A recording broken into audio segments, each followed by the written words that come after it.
Hello and welcome to Trashy, where we take a dumpster dive on this week's garbage people and all the trashiest news stories.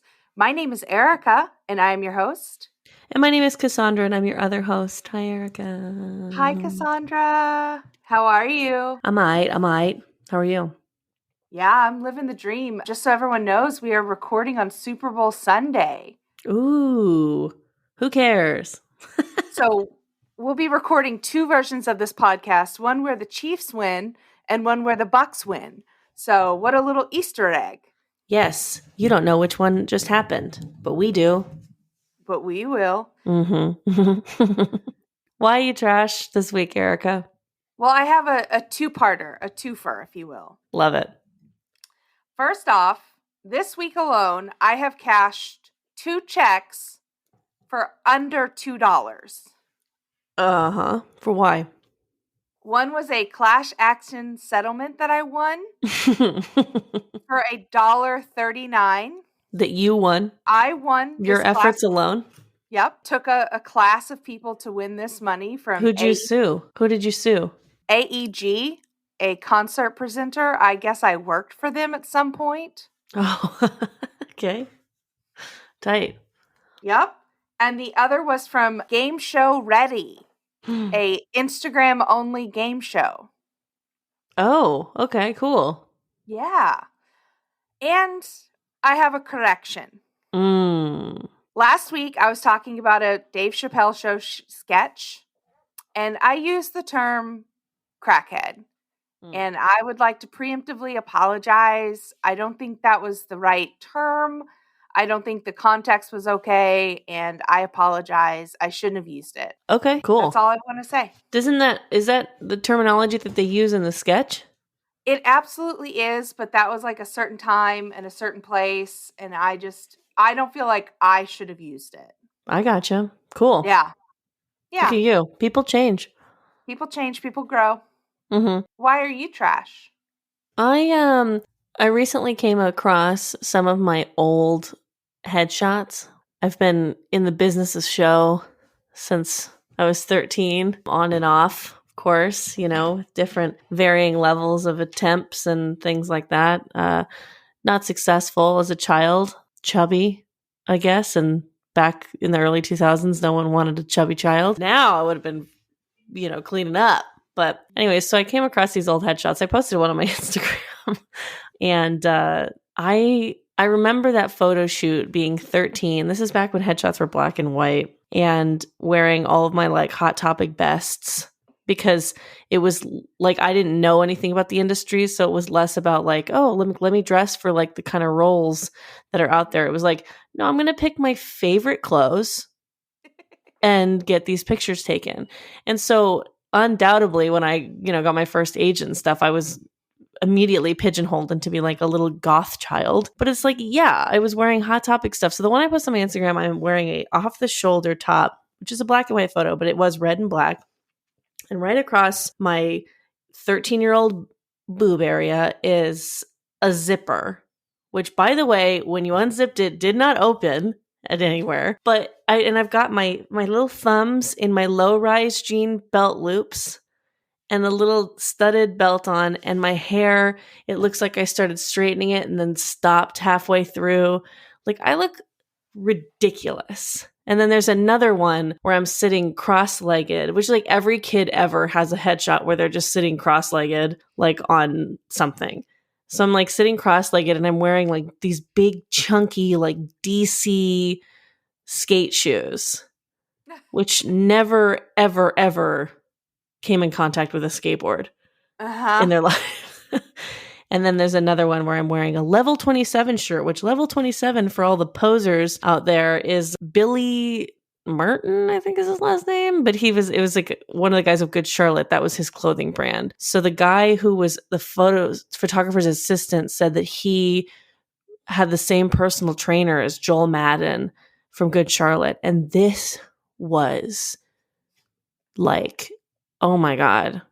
I'm my first headshot session in Hollywood, and I'm already meeting someone associated with Good Charlotte. Like, this is Hollywood is. And by the way, I got these headshots taken in Orange County. Like, The poor little girl. She didn't know. But I mean, thank God that she didn't. That photographer should not have taken your money. Oh, why? It was my mom's money. I was a photographer, happy to do it. It just like, I think like, it's a weird thing to think back of like, imagine if you would have gotten what you really, really wanted when you were a child and your brain wasn't developed enough to like have it. Like, because I could say like, oh, thank God that I didn't like get any traction and didn't become a child actor. But like, that's what I wanted more than anything in the world. And how could I possibly say thank God? Because now I'm 30 and I'm broke, which maybe could have been the case if I was a child actor too. I don't know. It's just a weird thing to like look back on and be like, fuck, I've been doing this for a long time with no success. So that triggers a story within me. One time, my boyfriend's band, Drac and the Swamp Rats, opened for Corey Feldman. Yes. They opened for Corey Feldman at this club called the Canyon Club up in like almost Ventura, like a deep, like Thousand Oaks, deep valley. Yeah. And it was like a hometown show because every villain in an 80s movie, every like ski jerk, you know, like every actor that played an asshole are all like Corey Feldman's friends and peers. And they were all there. Like, I recognized so many people. And I was like, oh, yeah, you were like a jerk in 16 Candles, or you were a jerk in this. And they all came out to support Corey. And that is another person that was brilliant, but should not have had fame when they were a child, because look what it did to them. Corey Feldman's, I used to work at the P.F. Chang's in Sherman Oaks, and we had like a big like circular table in the middle of the restaurant that like it had like a Lazy Susan kind of spinning vibe in the center. So Corey Feldman's people would come in and sit at that table for 5 hours, like just kind of using it as their private boardroom to discuss his career. He would come for maybe 10 minutes and then leave. They would all order like, I'll just have an iced tea, you know, and like just take up this huge table all. And I'm like, and I used to just be like, A, annoyed because you're taking up my money, but B, I'm like, what is there to talk about? Yeah. Like, how are this many people in earnest just working for Corey Feldman and like being like, okay, what's the move? Like, it's over. No offense, but like, it's over. Corey and his Angels, his band is, you know, they're still going strong. Yeah, and that's exactly what he should be doing. Yeah. It's there's no acting career or something. He's allegedly releasing a documentary about the abuse in Hollywood, but it keeps getting sabotaged. AKA, I don't know if he's actually made it. And I believe him as a victim, but I don't know if he's made this documentary. But he keeps, every time it's going to be released, something happens to it because the powers that be don't want you to see it. That sounds ripe for trashy. Yep. Speaking of, you know, Hollywood, let's get into our first story. Yeah, this is from Instagram and also the LAist. LA police say Holly boob vandalism of Hollywood sign was way uncool. 6 individuals were arrested for the stunt, which reportedly was intended to raise awareness about breast cancer. However, ... Actually, it was really a social media protest of censorship on Instagram from influencer and model Julia Rose. Rose staged the protest after she was banned from Instagram for violating its policies and posting nearly nude photos.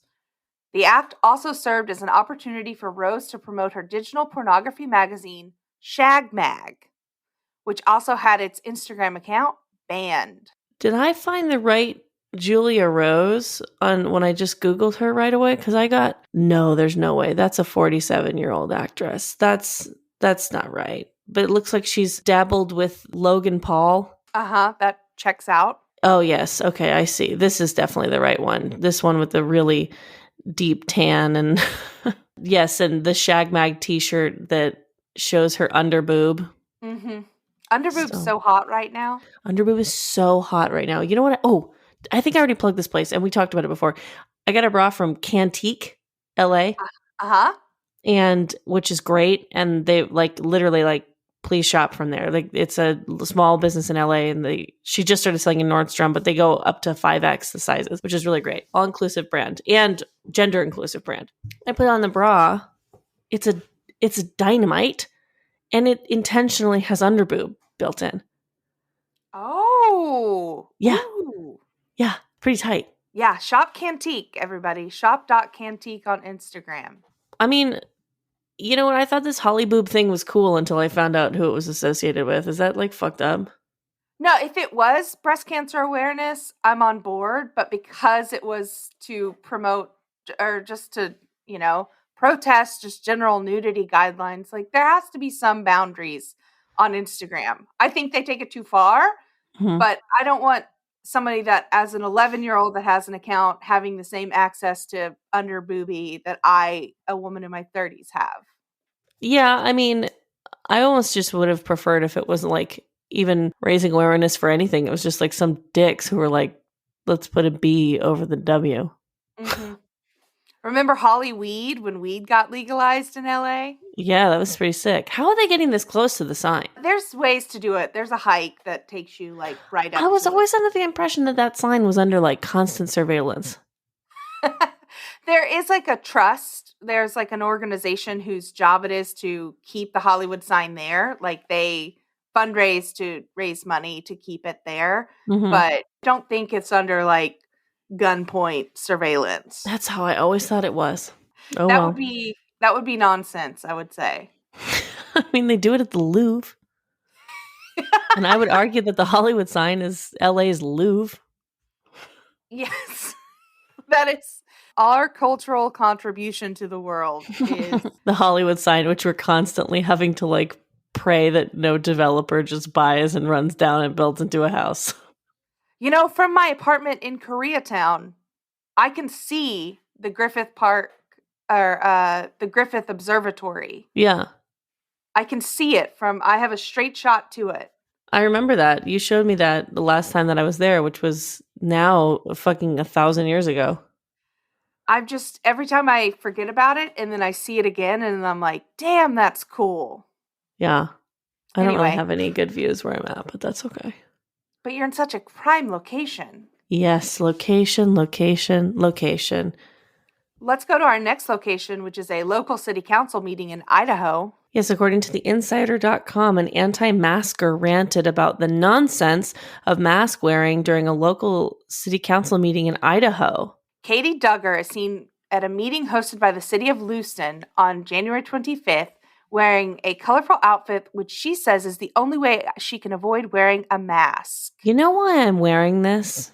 Duggar asked city officials according to a video from Facebook Live. I'm wearing this because the only way I could go to school today was because I had to act like I had on a frickin' burqa like I'm a Muslim. Duggar is a student at the Lewis Clark State College, LCSC, and said she had to take the last semester off because of the mask mandate nonsense. A burqa is an enveloping outer garment which covers the body and face that is worn by women in some Islamic traditions. The Arab version of a burqa is called a boshia and is usually black in color. So, yeah, she's got a purple scarf on her head and is basically dressing that way in order to avoid a mask, which I've got a couple questions.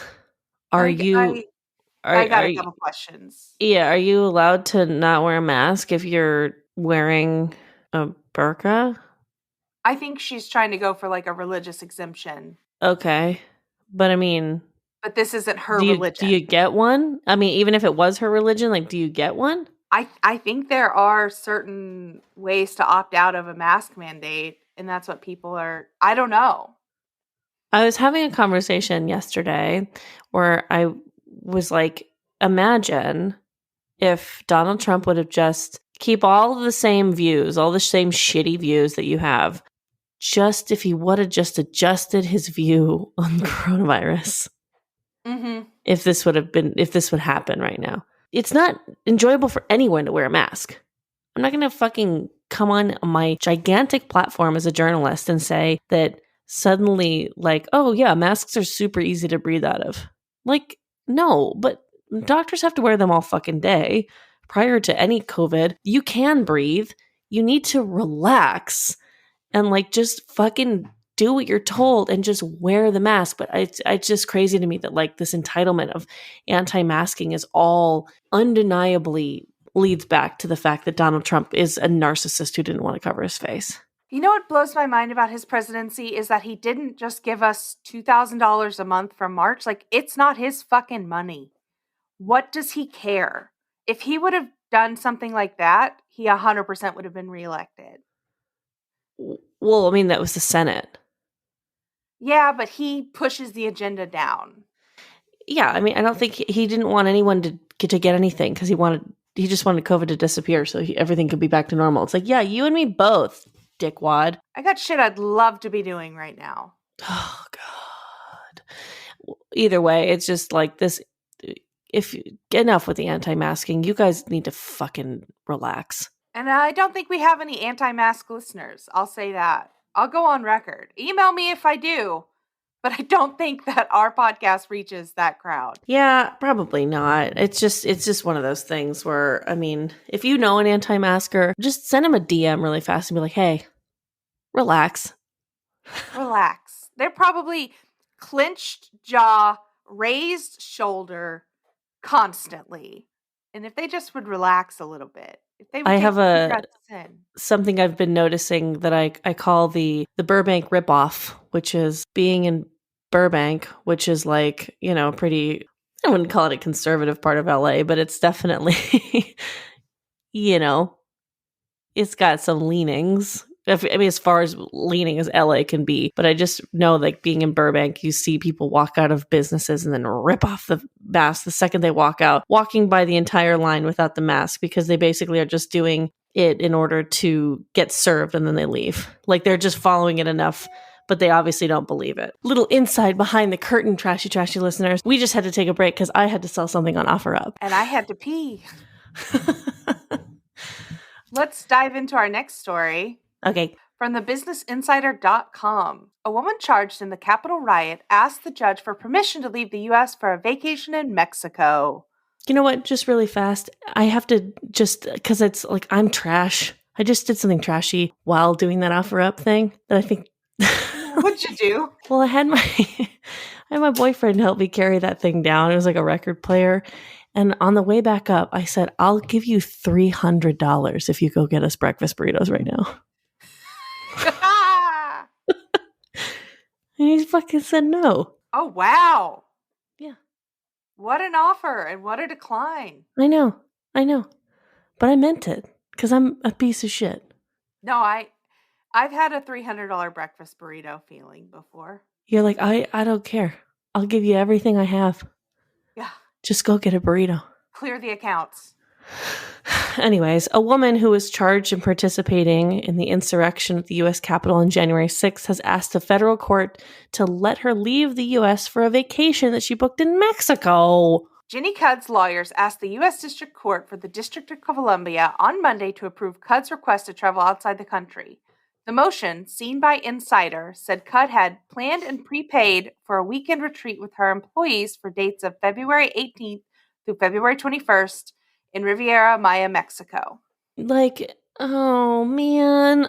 Here's the thing. I totally, I'm in jail. I stormed the Capitol. Blech. But I kind of already paid for this. And technically my court date's not until later. So can I just take my drink? I've already paid for it. It's non-refundable.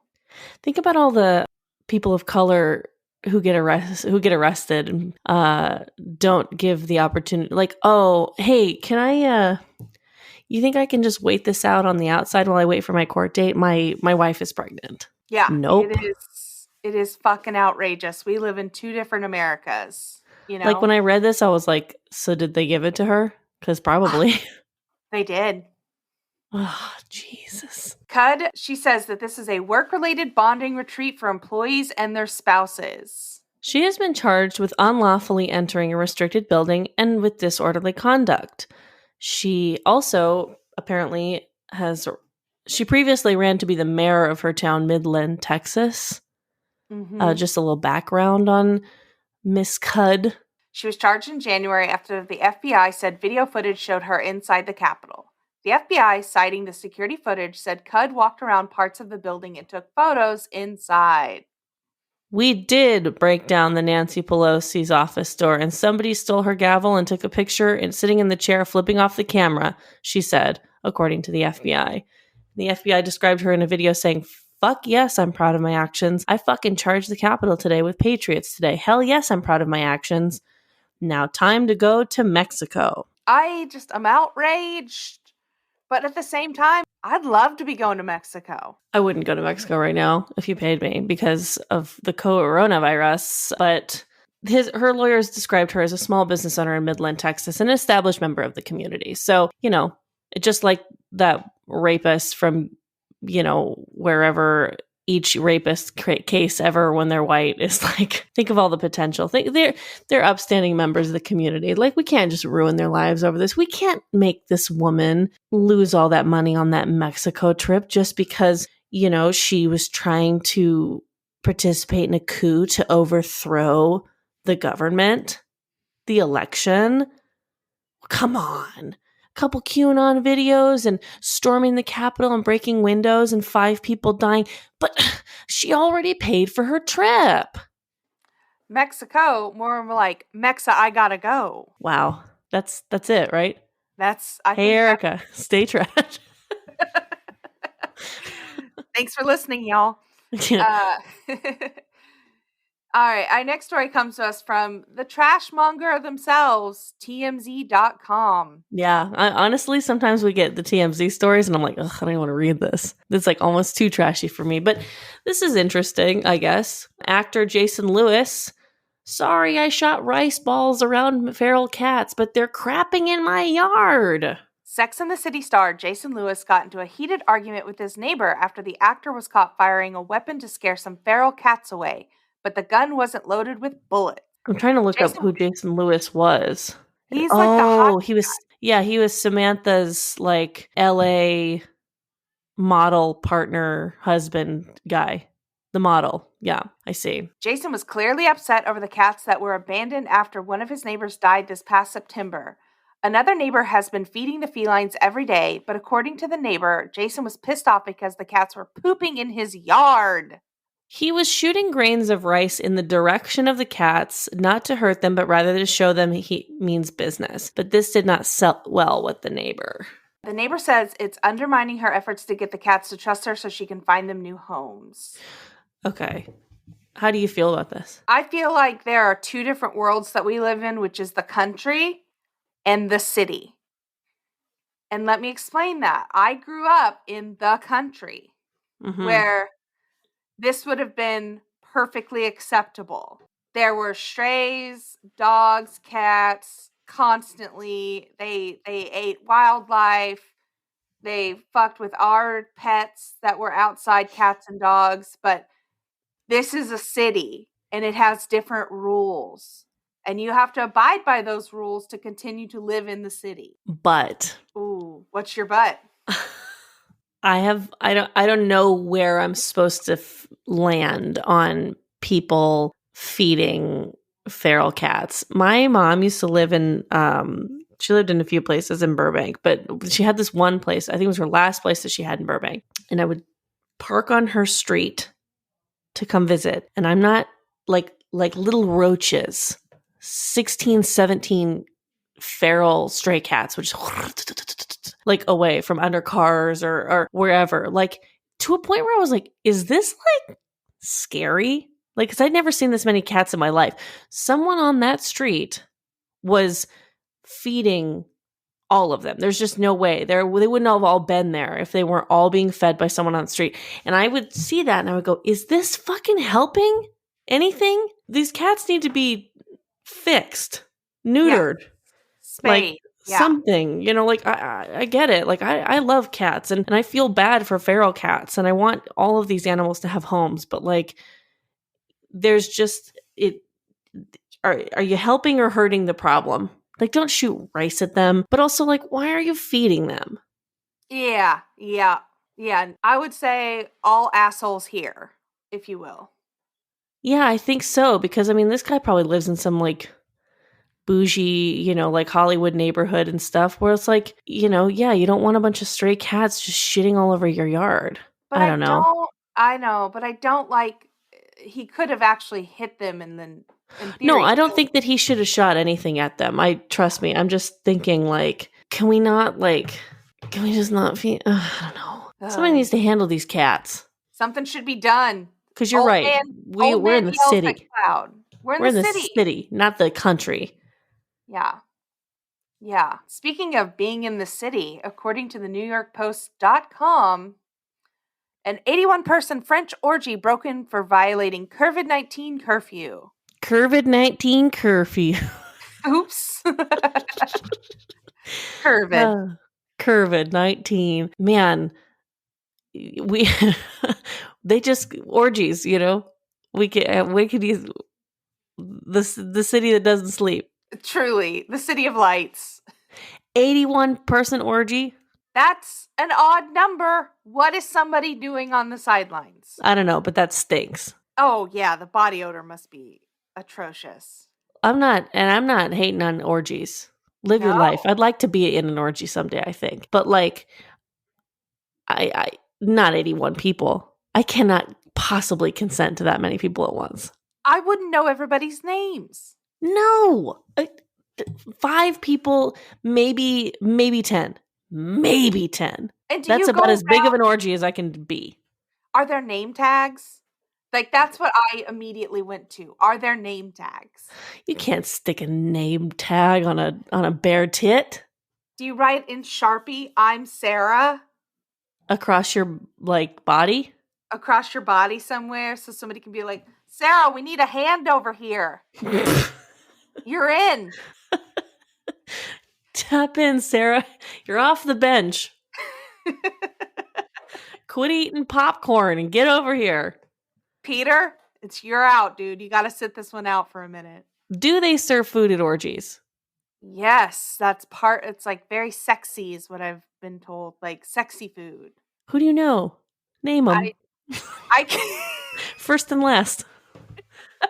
And their social security starts with 441. Friend who invited me to something of this matter says it's a pool party, and then we all just, start having fun. We just kind of start to play. And I was fresh out of a breakup. I was like, I am not ready for this. Please bring this up later. And it never got brought back up. And I'm sure I could have brought it up to her, but you can't just go asking for the orgies. No, you missed your window. Yeah, that was my one real direct shot to get into an orgy, and I just wasn't in the headspace yet. Well, these people were in the headspace. The sex party in Collagene, about 20 miles outside of Paris, also featured booze, sound systems, and light installations, The Independent reported. Oh, well, that's nice. You got to get some ambiance, I think. But booze is not food. I'm still curious about the food situation because they responded to the party at 9 p.m., which means it probably started around 7. And this is Paris or France. They don't eat until about 9:30, 10. I'm just wondering what's is there going to be a dinner or, and don't tell me her pussy's my dinner because I get it and that's very funny. But seriously, will there be snacks or do I need to pack a Cliff Bar? Because it's going to exert a lot of energy. Yeah, I could carbo load all day, I guess, but then I'm not going to really feel very sexy, Aye, aye. Aye, aye. Aye, aye. Who do you know who went to an orgy, Erica? Tell me that right now. I've just heard tell. I've read stories on orgies on Reddit and other platforms where there's light snacks to be served. Sure. Okay. Yeah. Police responded to the party at 9 p.m., 3 hours after France's curfew. The first found 11 people in the parking lot. Once authorities were legally able to enter the warehouse at 11 p.m., they discovered the orgy. The event was in breach of curfew, and there were also problems with masks and social distancing, said Sherlock Holmes. No, it was an orgy, but everyone was wearing a mask. It was honestly incredible. There's just like a lot of people 6 feet apart from each other, just like dancing and masturbating, but all with masks on. It's like, well, shit, really all they're violating is curfew. Those involved in the party cooperated with the police, and there was no resistance to the police. That's Yeah, nice. I mean, why would you? That's nice. Sacre bleu, let me go get my pants back on. Can you imagine the rookie cop that's like, what, excuse me, there's 41 dicks in this room? Yeah. You think you're right. It was that the odd man out was a man, but like, I don't know. From what I understand of orgies, and this is not from the one I was invited to, but they held a really big one in Vegas because duh. And men were allowed to show up only if they came with a woman. Women were allowed to show up solo. So I feel like we're probably more in the ballpark of like 33 dicks. You know? I did not get into specific genitalia in the article, so we cannot confirm. I wish they would have. This is poor journalism on our part. Not on our part. No.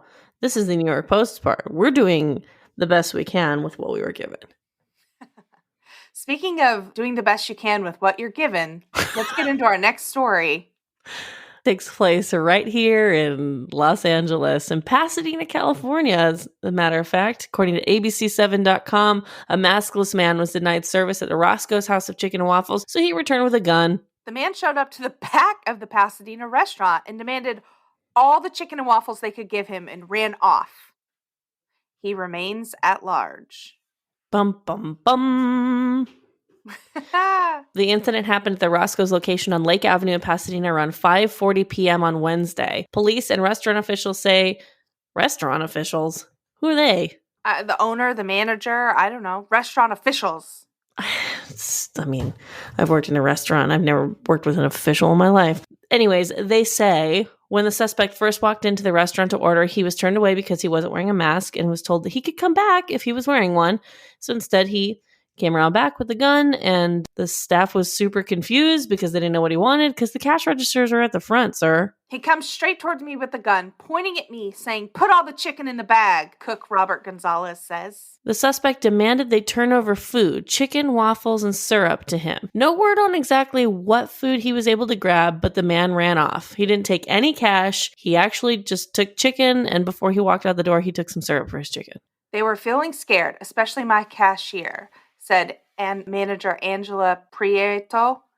She was very, very scared. And when I first talked to her, she was basically hysterical. But after a while, she calmed down and started laughing about it because she realized all he did was take some chicken. Ironically, surveillance video captured the man's face because he wasn't wearing a mask. I almost got shot over stupidity, I guess, said Gonzalez. No one was injured. And the Pasadena police are looking for the suspect and ask anyone with information to call them at 626-744-4501. Look at that. Journalist. Yeah, if you have any information about the chicken thief. He was just hungry. I mean, I don't think I've ever been that hangry before, but... I mean, he could have at least pulled his shirt up over his nose at the bare minimum. Fuck no, and restrict his First Amendment right to breathe? You're right. What was I thinking? God, I love this next story. Oh, I love it so much because one of my passions in life are mommy groups. Tell the people, Erica. According to Yahoo.com, the accidental sex couch is tearing Facebook mom groups apart. Accidental sex couch? What in the world are you talking about? Well, there is a couch called The Nugget, a modular children's couch that doubles as a status symbol among parents who are obsessed with Pelotons and curated virtually schooling pods. The Nugget comes in stylish array of millennial-minded colors, most of which are limited edition, and features an even more millennial-looking triangle cushion. It cost $229, and there are more likely adding the Nugget to their Pinterest boards than there are actual Nugget owners, since the couch is chronically sold out. So, did you look up the couch? Yes. To explain to our listeners, it's essentially a couch that is a bunch of foam pads and can be taken, it can be made to look like a couch, or it can be taken apart and like kids, it's like supposed to, I guess, spike creativity with children, but they can do it in a bunch of different ways that like you can be like you can make a slide out of it, or you can make like a fort out of it or whatever. But there's like 2 or like 4 bigger rectangular cushions and then 2 triangle sex pillows. Oop. Did I explain that wrong? Nope. Sorry. 4 rectangular cushions and 2 triangular fuck donuts. Oop. My bad. For those of you who don't know, Facebook is riddled with mommy groups. I'm in several in Los Angeles, despite the fact that I do not have any children.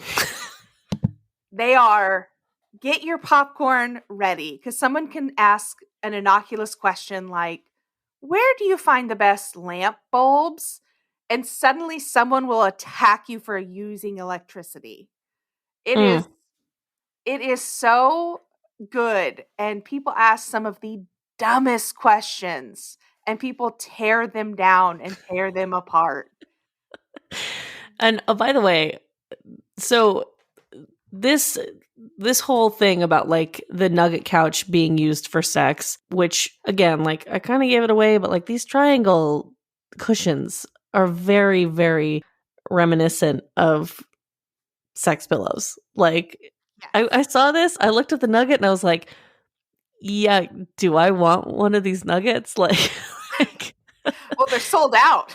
Yeah, well, it looks comfy as shit and it looks like a great thing to have sex on. Like really, like, but this came to TikTok and it kind of blew up and people were posting screenshots because there's nugget after dark groups, which are these mommy groups, but they are specifically talking about like how they fuck on these pillows or they fuck on these couches. And the nugget after dark people doxed everyone who was telling TikTok and everyone about them. Like some sort of secret society where it's like, you post a screenshot, here's your fucking address, bitch. The nugget after dark groups.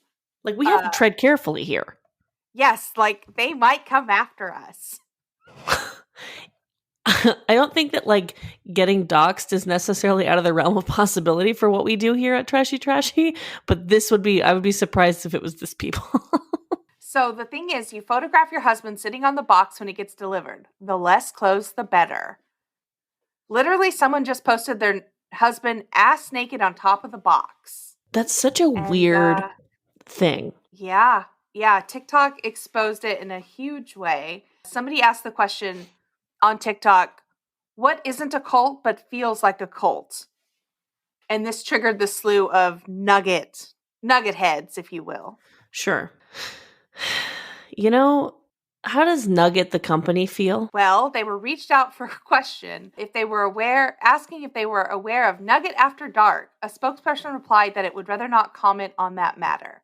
It did, however, confirm that following the virality of Nugget Talk, there's an influx of traffic to their site, though it's hard to tell whether or not those sales have increased. There's a lot of people, I mean, I don't blame these people for fucking on their couch. Yeah. If you're going to buy your things for your kids and you're going to spend actually $229 for a couch isn't that bad, but any money that you spend on your kid, you should be able to also like justify that you can use it for sex, right? Mm-hmm. Or am I totally off base by saying No, I wholeheartedly agree. No. It's like when you have a baby shower and then someone buys you lingerie and goes, get this for mommy. It's like, yeah, thanks. Yeah, but what I need is diapers. Well, for sure. But like, I'm just saying, like, you know, life has to go on after kids. Once they walk right out of you and, start doing, I don't know what babies do, but breathing on their own, like, yeah, you should get back to fucking. Get back to fucking. Just don't come on the nugget. No, oh, God. How do you explain that to Junior? You know who I don't know how to explain? Who? Morgan Wallen. Never heard of the guy until he was kicked off of Saturday Night Live. Yeah, me neither. And this guy just cannot stop with his bullshit. According to WKRN, which was this sent in by a listener? And this was sent in by a listener. This was sent in by Elise from Trashville, Tennessee. Ooh, thank you, Elise from Nashville, Tennessee. So Morgan Wallen has been suspended by his label after using a racial slur. He did. Did you see his episode of SNL that he ended up actually doing? Yes. And he was like apologizing and shit, you know, like within a sketch, and sang a song about forgiveness and stuff. And then you gotta go out and say the N-word on your front porch. That word is either a part of your vocabulary or it absolutely is not. Bingo. And it doesn't matter if he was drunk. Like, that's not a part of my vocabulary. I am embarrassed and sorry, Wallen said in a statement given to People. I used an unacceptable and inappropriate racial slur that I wish I could take back. There are no excuses to use this type of language ever. I want to sincerely apologize for using the word. I promise to do better. Bullshit at this point. Like, you're 27 years old, you're a fucking country star, and you keep fucking up. Like, obviously, the problems are with you and your character. They are not with these isolated incidents that you keep. Like, you're just getting caught. I listened to somebody defend him, basically saying, like, oh, I'm not defending him, but haven't we all made mistakes? And I'm like, not that kind of mistake. Again, like, he's not 21. Yeah, he's a 27. His brain is fully formed. He's a full-blown adult. Like, there are things that I'm sure that I have said when I was 19, 20. Like, we've all said some stupid shit in our lives. You know, like 19-year-old Cassandra used to say, like, high-key, like some pretty misogynistic things on Twitter. Like, I used to have like a lot of internalized misogyny and stuff like that, but I grew out of it. And like within my early 20s, like that is me. If someone pulled up one of my old tweets, you know, like, I don't even know how you find them, but like, if someone, or an old Facebook post where I said, like, my boyfriend's talking to a bunch of bitches or something like that, and you came down my throat for that, I'd be like, all right, well, yeah, that was dumb. I was making a mistake. I was 19. You're a 27-year-old famous person who already got kicked off of Saturday Night Live because you can't stop partying in COVID, and then you are making racial slurs. Like, that's just who you are. Yeah, CMT suspended playing him. His record has dropped him indefinitely.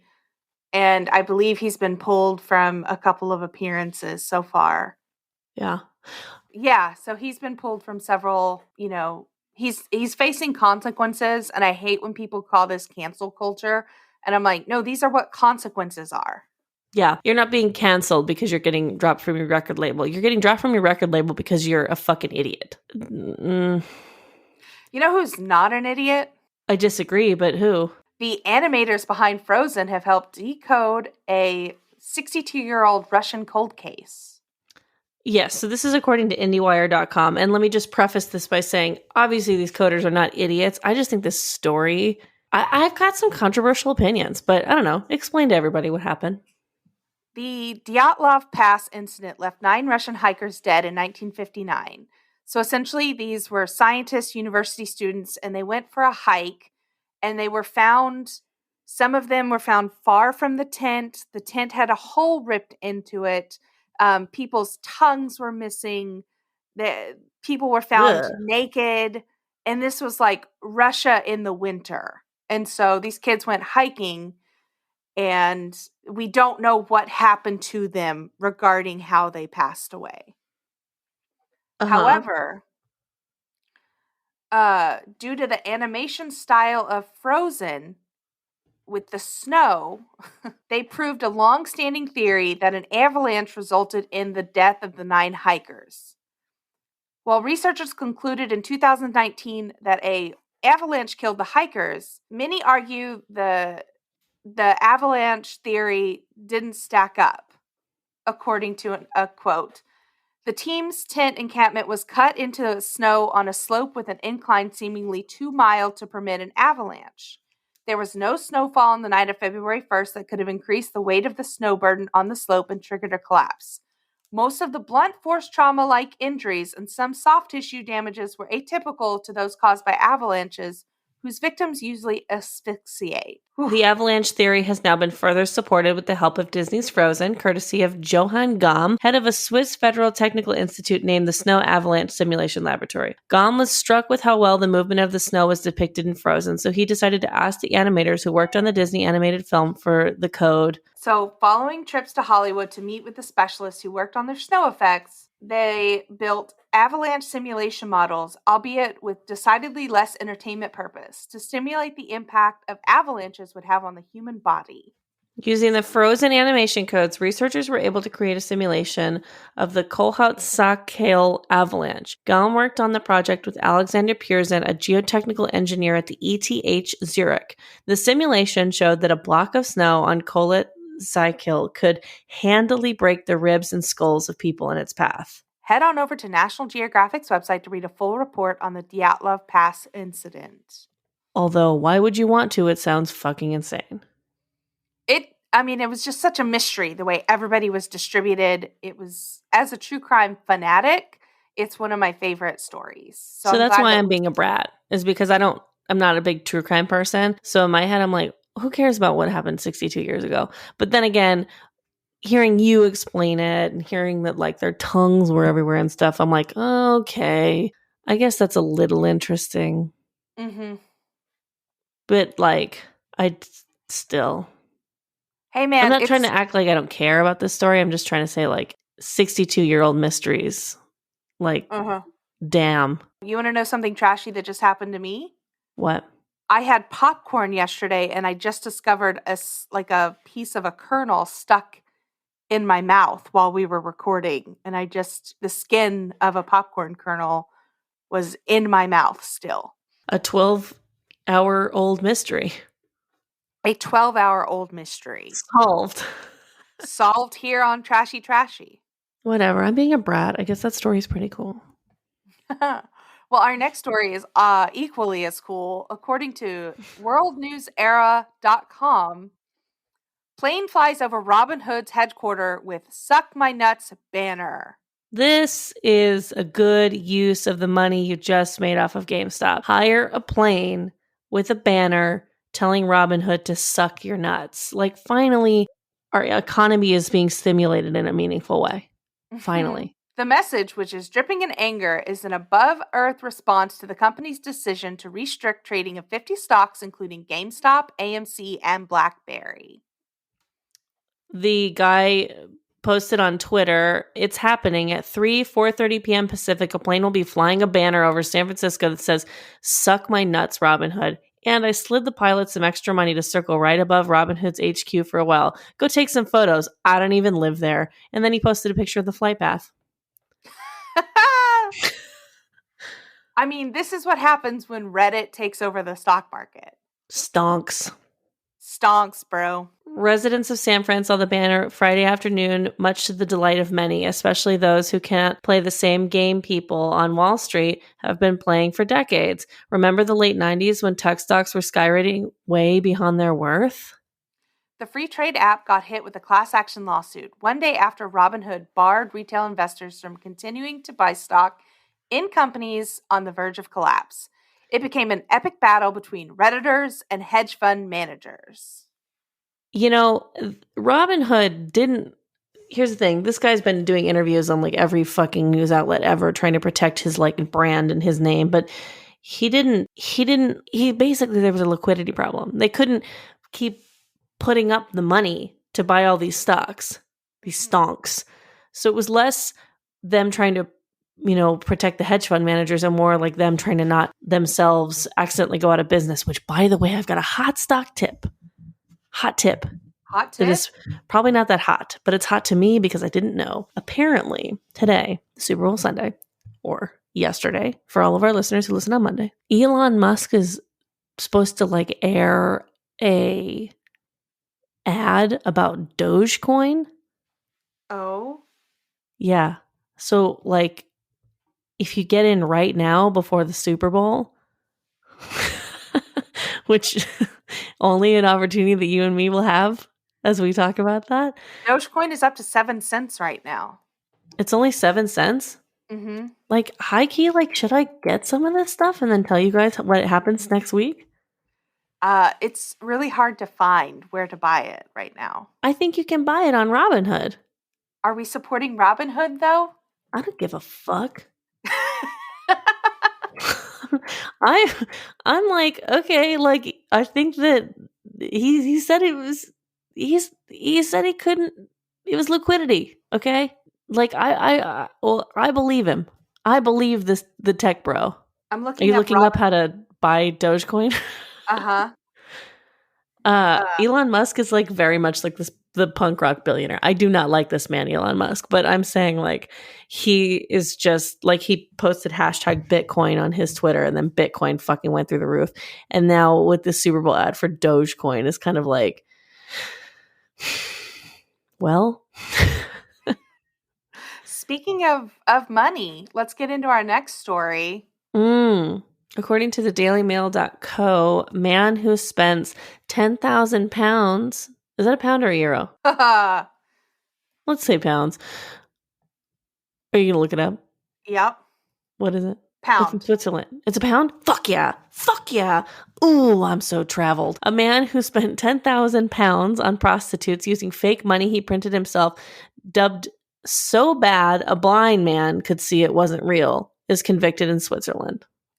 The man, 50, received a 3-year prison sentence in Basel over forgeries. The fake money was used to pay prostitutes twice in July and in October in 2019. The ruse was discovered when the woman's bank rejected the dodgy notes. Now look at that. You are in a country where sex work is legal. Mm-hmm. And so sex workers can fucking protect themselves from this kind of stuff, because they found this out when she took 10,000 pounds to her bank to deposit, and they were like, this is not real money. And so she was like, oh, dip. Okay. And she was able to go to the police. Yes, because they have rights and it's an occupation and it should be protected. Yeah, if there was because when I was reading that, I was like, she went to the police? Then I was like, oh, right, I forgot. We live in Prude America, where if you're a sex worker and you get fake money, well, then great. You just got fake money. Fuck. Yeah. The forgeries were used twice in June and October of 2019 for payments to 2 women for sex. The man's lawyer argued that she had accepted the money willingly, despite it being clear that the notes were fraudulent. The man alleged she stole a large sum of money from him. Police search of the man's home revealed more fake money printed on a color inkjet printer, just like the one your mom has. Cass, I'm trying to fax something on the printer. Can you help me? Ugh, don't even, like, I'm so triggered. Like, I bet my mom, who listens to this podcast, like, Mom, do you know how to use your printer? No fucking way do you know how to use your printer. She might now, because she like does embroideries and stuff, so she has to print things out. But like, how long did it take you? Months? I barely can use a printer. Printers are hard. It's true. I've never had one that's worked for more than like a month. Does a good old Tina Curry, does she like show you things on her cell phone that she's like, this isn't working? And it's like, that's 100% your fault. No, not yet. Is Tina you good with technology? She's pretty okay with the technology. It was her birthday yesterday. Oh my God, happy belated, an Aquarius queen. An Aquarius queen. The notes had no security features and in some cases were printed the wrong way around, leaving police bemused as to why the man thought the money would be able to pass into circulation undetected. See, it's nice. They're not blaming the prostitutes for taking it. They're literally being like, this guy had to know he was going to get caught. The 39-year-old woman told Basel's criminal court that she had accepted the strange counterfeit notes that night because they looked real in the low light of the man's home, according to The Local. The man was handed a 3-year conditional prison sentence after being convicted of fraud, counterfeiting, and circulation of counterfeit money. Prostitution in Switzerland is legal and regulated. There are several licensed brothels across the country, primarily in Zurich. For more information, visit nationalgeographic.com. All right, let's get into our next story from thecomplex.com. Yeah. Woman goes viral after using Gorilla Glue spray on her hair. It don't move. Tessica Brown, aka Gorilla Glue Girl, has apparently sought medical treatment as of yesterday. So Saturday. I saw this TikTok, or it was on Instagram, I don't know, but I saw it, and she ran out of her hairspray that she normally uses. And so she got Gorilla Glue spray for reasons that I don't understand. And her hair stayed the same, like no flyaways, no nothing. It looked good, but it stayed in place for over a month. Uh-huh. Like, she glued her fucking head. Oh boy. She's been unable to remove it for the past month. The now viral TikTok video drew a slew of suggestions from medical and hair experts, with some suggesting she try everything from rubbing alcohol to tea tree oil to mayonnaise treatments. Clearly none of those work, so now she's seeking a more permanent remedy. Guess what? Using Gorilla Glue on your hair is apparently a bad idea. A real bad idea. Bless her heart. I mean, what are they going to do? Like, because you can't just like shave. If your hair is stuck to your fucking hair or your head, like, you can't just shave it off. It can't be that easy. And also, who the fuck wants to shave their head? But also, you used Gorilla Glue, my dude. Yeah, she said she's washed her hair 15 times and has seen zero improvement. She then ran her hands over the slick back hair to demonstrate the severity of her situation. It was like a helmet. It was like if it sounded like plastic. Quote, "My hair, it don't move. You hear what I'm saying? It don't move," she said. So I'm going to tell y'all like this. If you ever run out of got to be glued spray, don't ever use this unless you want your hair to be like that forever. This is an opportunity, perhaps, and I'm speaking as Erica Curry right here, that you could sue got to be glued spray. Uh-huh. Because it says glued in their name, which is perhaps for the unknowing consumer to suggest that it is glue, which would make her go, oh, I ran out of this glue. Let me use this glue. Uh-huh. That sounds like a class action lawsuit waiting to happen. Yeah, again, like I was cosplaying as you, Erica, when I came up with that. I don't think she should do that, but she could, maybe. It's not unheard of a lawyer taking a case like that. I would take it if I was a lawyer. I'm not going to lie. Yeah, for sure. For sure. Bless her heart. Tessica Brown, our thoughts are with you, and we hope that we get an update on this story. Yeah, I hope that your head's okay. Are you ready? Oh, I'm ready. It's time for the dumpster fire of the week. My loneliness is killing me. Mm-hmm. I mean, we're both so excited to talk about it that we don't even know who should announce it. So do it. Fuck it. Do it. This week we're talking again about Free Britney. We watched the documentary The New York Times Presents Framing Britney Spears. Yes, so not to brag, but I do subscribe to the New York Times. I also subscribe to New York Times Cooking, and I also just gifted a friend for her birthday yesterday a subscription to New York Times Cooking. So to say that I didn't produce this documentary is you fucking lying, you know? Mm-hmm. Like this, I produced this documentary. Me. At the bottom of the credits, special thanks to Cassandra Cardenas. Yeah, for supporting the New York Times. So anyways, what are we talking about? So this was a documentary that basically told a brief history of Britney's life up until 2008 when she was placed in an involuntary conservatorship. And it goes in hard detail about the conservatorship. This documentary is awesome. It was originally on FX. Well, I mean, it was on FX, Hulu, and everything like all at once. It like fucking landed. This only came out, 2 nights ago? 2 nights ago, yeah. Yeah, I mean, this is exclusive as fuck. And there's not really anything, I guess, that we can spoil because this is all like common knowledge. But basically, my hard-earned New York Times subscription money went into investing into a beautiful foliage wall that they interview everyone in front of. Yes, fellow podcaster Britney's Graham, Babs Gray, and Tess Baker were interviewed in the documentary. Yeah, that's pretty cool that you can Yes. do a podcast and then end up in a New York Times documentary. Just like one day you'll pick up the New York Times and who will be there in the center? Us. Trashy, trashy. Trashy. Hopefully not for crimes we've committed, but because this podcast has exploded. Yeah, it's huge.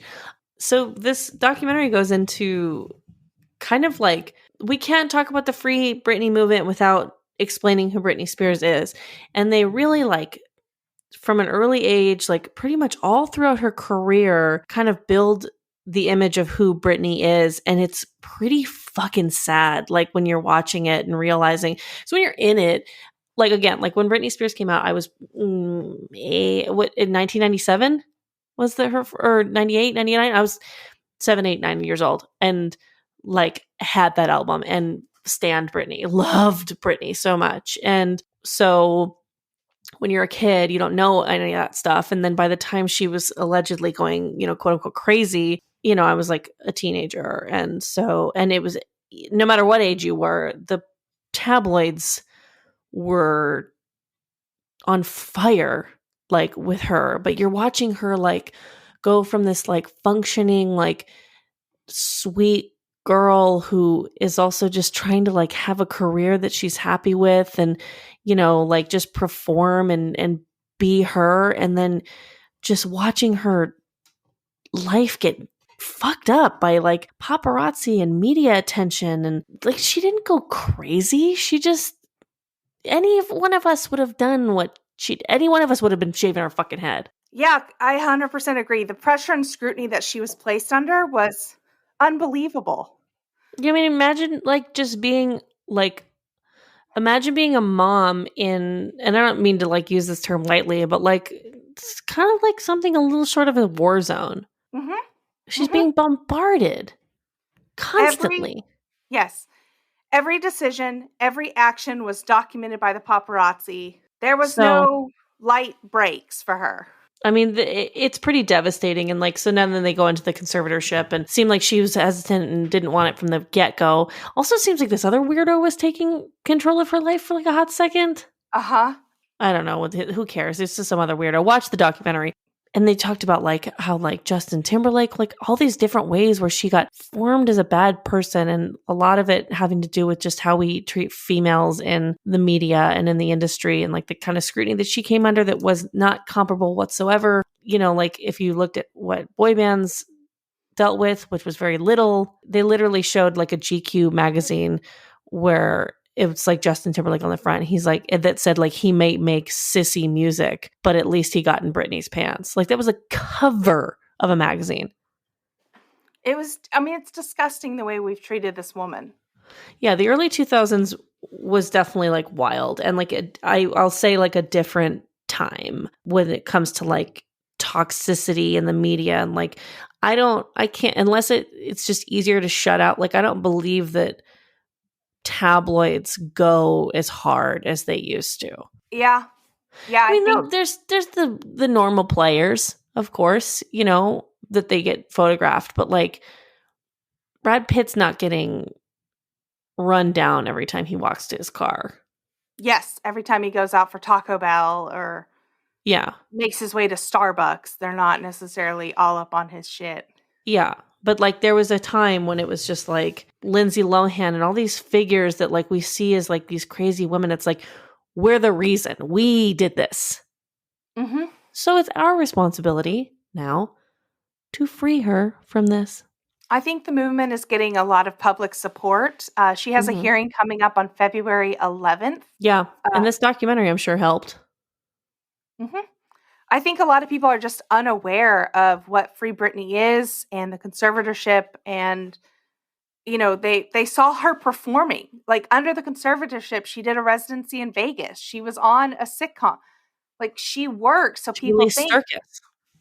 She released Circus. Like people think that she is, quote, just normal again, just kooky on her Instagram. And most people aren't aware of this conservatorship and what it means to somebody's personhood. Yeah. I mean, they said that like that this lawyer couldn't think of an instance where a conservator or a conservatee was able to get out of a conservatorship. And it's like, well, yeah, they're usually for like old people who are senile and like they die.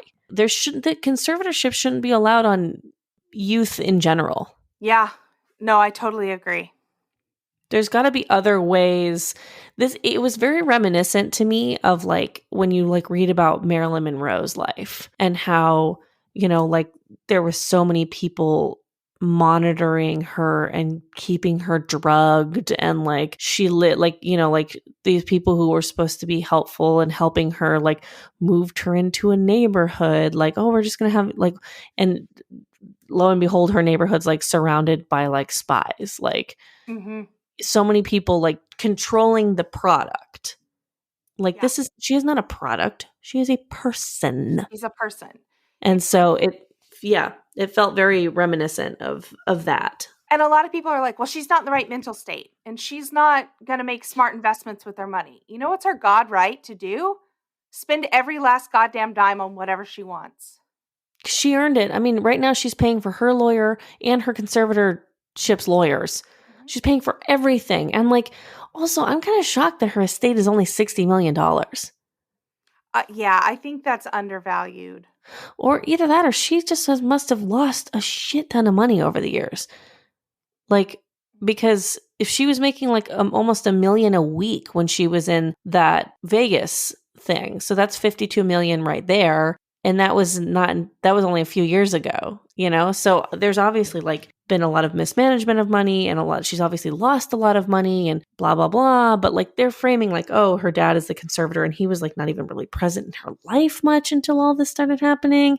Like, I think that he saw his cash cow maybe going out to pasture and was like, no, no, no, no. So this whole thing is really fucked up, and it's it's hard to like not kind of look at and wonder like a pop star's personal life. It shouldn't be a news story on CNN.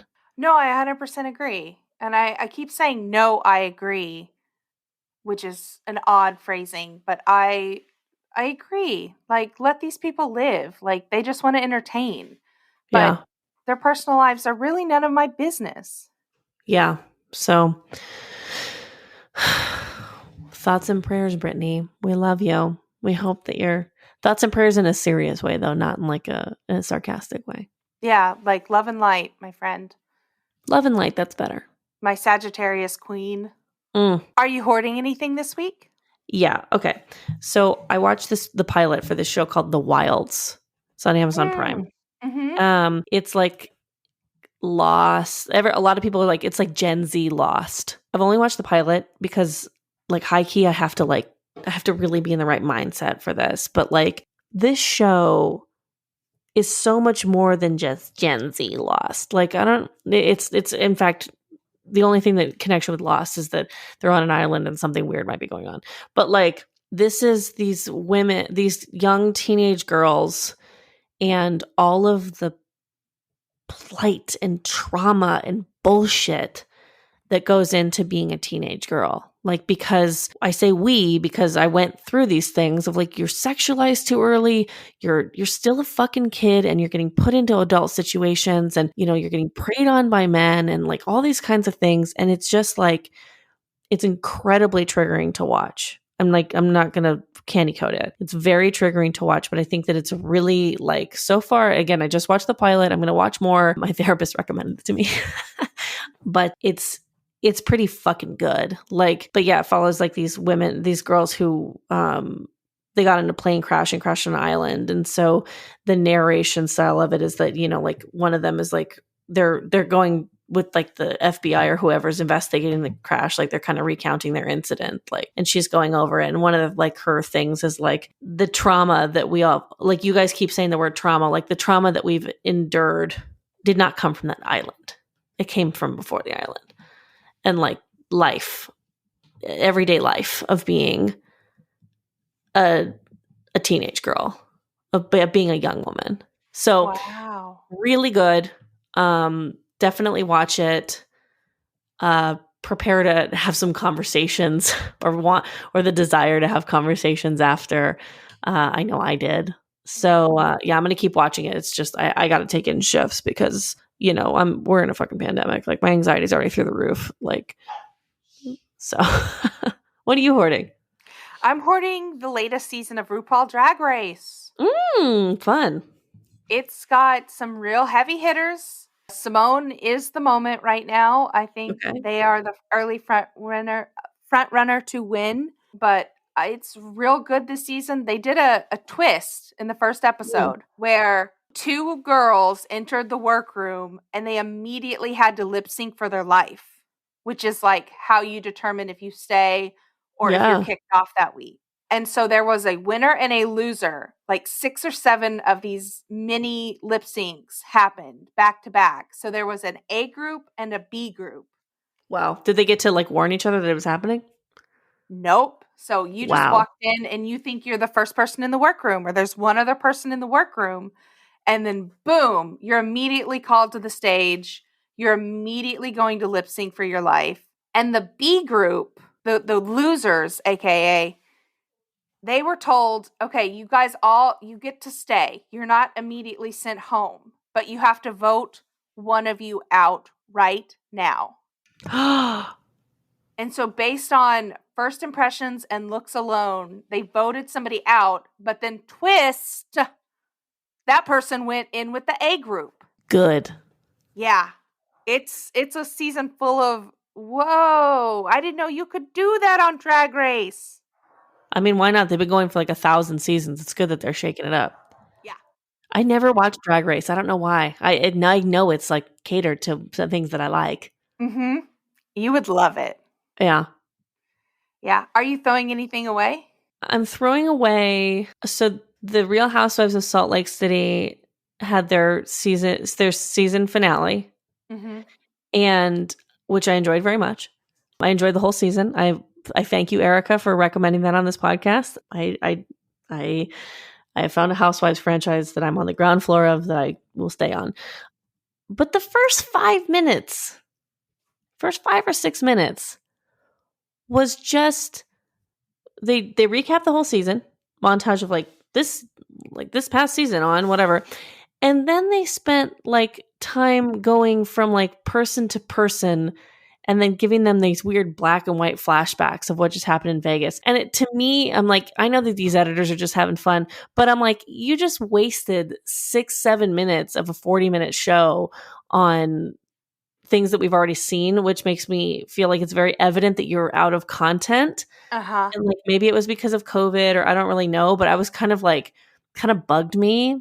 I'm not going to like take it against the whole franchise, but I was kind of just like, okay, like, come on, like just, if anything, have a fucking shortened episode then. Like, don't fucking mock me with these transitions and these flashbacks and stuff like that.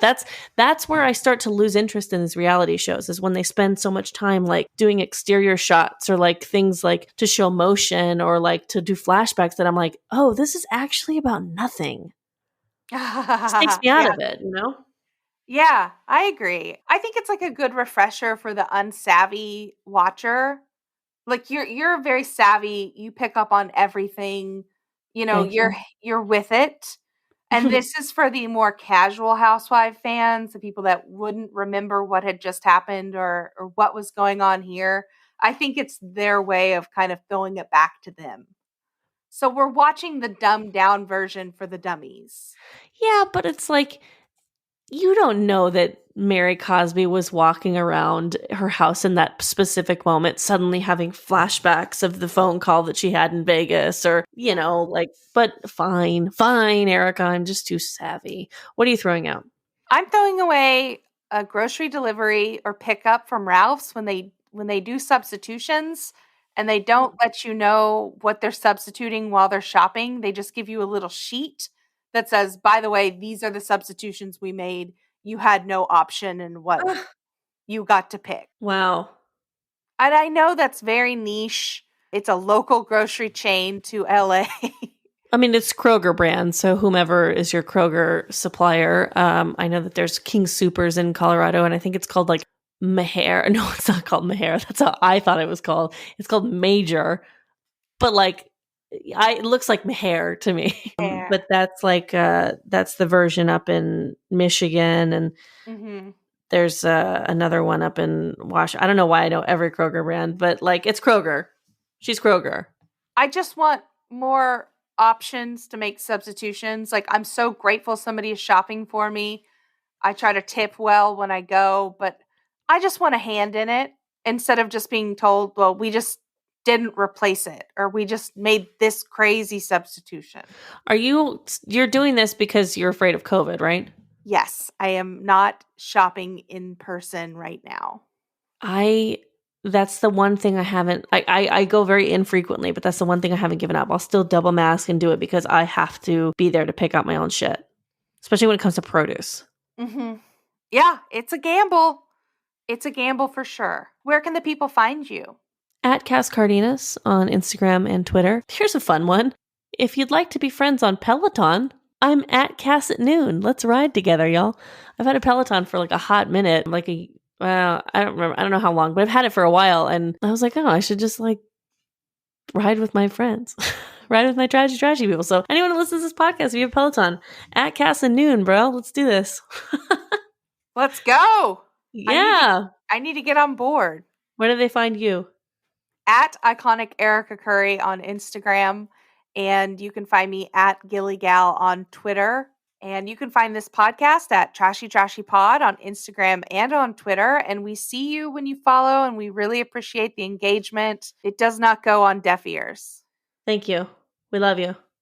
You can email us at trashytrashypodcast@gmail.com. Tell us why you're trash, or send us a listener story. And we just want to say thank you so much for all the 5-star reviews. We are up to 76. Ooh, if we get 100, should we do it? Yeah, let's do it. The bucket. If we get 100 reviews, that is 24 more reviews by the end of February. So like, this is a little bit of a long shot, but this is going out on February 8th. That gives us 20 days for 24 reviews. Erica and I will both get lip injections. We're going to do it. 100 reviews by February 28th. And I will go under the needle. Well, I mean, we didn't go under. Oh, you're awake. They need to sedate. Are you serious? Really? I'm scared. You get Botox? I've gotten Botox once. Did you have to get sedated? No, I've gotten Botox twice. No, I did not have to get sedated. What's the problem then, Erica? They put a bunch of numbing shit on you and... All right, 24 more reviews by this February 28th. We'll get it together. We'll get those lip injections we want so bad. Hey, Cass. What's up, girl? Stay garbage. You stay garbage, my friend. Bye. Bye-bye.